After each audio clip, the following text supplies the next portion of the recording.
I think Ivanka's extraordinarily poised.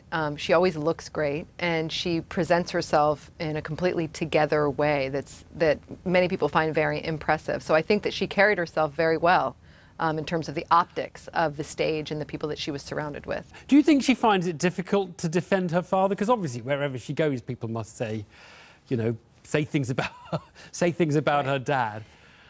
I think she's extraordinarily effective at deflecting criticism of her father and changing the conversation. She did, as she often does, target the media, which she said, I've heard those criticisms from the media about her father. She remained calm. She talked about her own personal experience with her father, which she does frequently, and she did on the campaign trail, and she's continued to do. She talked about how her father was good for the women that he had worked with in the private sector.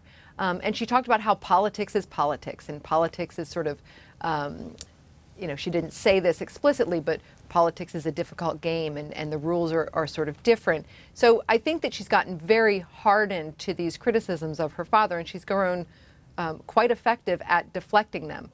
Tell us about her role in the White House, because I think a lot of people would like to think, or they conjure up a picture of her politics being totally at odds with her father. Certainly she's flirted with the Democrats in a way in the past, and, you know, do you think she is the tempering influence on him? How's it working in there?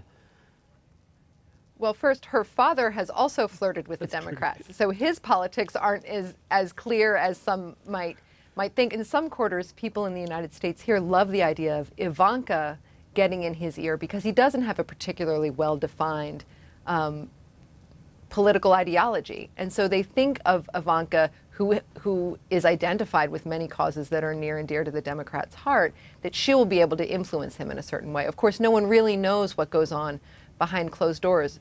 What we do know about Ivanka is that she has been expert at speaking out on the issues that she says she cares about, which are women and families, women in the workplace.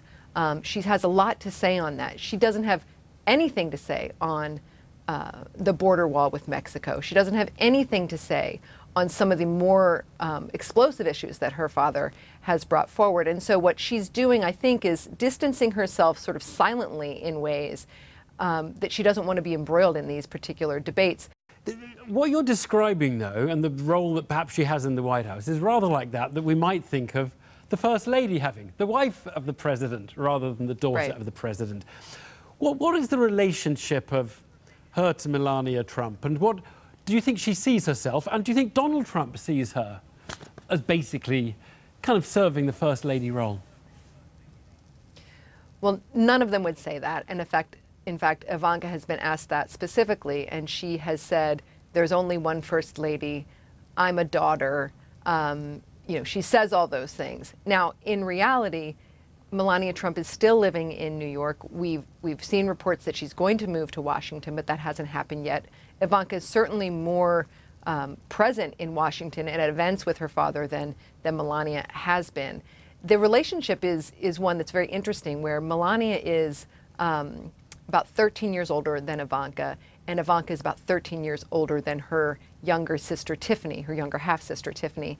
And so she occupies this place in the family where she is certainly the favorite child. Even her brothers admit that. In interviews, they've all talked about that, and she sort of laughs that off, but that is absolutely, from my reporting, people who are close to Donald Trump say there's only one person in that White House who is not expendable, and it's Ivanka Trump. She's really been with him all of her professional life, and so for them, this is a very natural relationship. They work together very well. He trusts her. He does not trust people easily.